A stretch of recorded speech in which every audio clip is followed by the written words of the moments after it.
नमस्कार। सृजनीर पांथशाला आपन को स्वागत जनाऊँगी।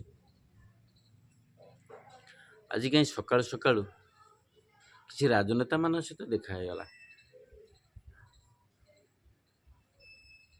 चा पिया कथबार्ता भितर नेता मान कथा भितर किसी कविता चली आसला। कवितार ना है भाषण।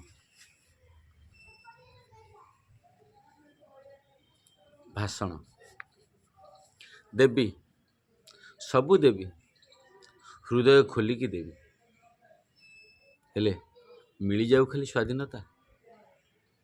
देवी सबू देवी हृदय खोलिकी देवी हेले मिल जाऊ खाली स्वाधीनता।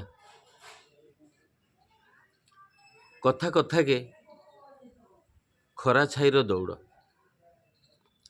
कथा कथा के खरा छाईर दौड़, अदिनिया वर्षा परी सतमिछर फेंटा फेंटी प्रतिश्रुति। कथा कथा के खरा छाईर दौड़, अदिनिया वर्षा परी सतमिछर फेंटा फेंटी प्रतिश्रुति। एठी भाषण अर्थ केही बुझेना। एठी भाषण अर्थ केही बुझेना। बुझे खाली शोषण, बुझे खाली शोषण, अवशेष छलनार विषय। एटी भाषण अर्थ केही बुझेना, बुझे खाली शोषण, अवशेष छलनार विषय, छलनार विषय। धन्यवाद। कविता केमती लगला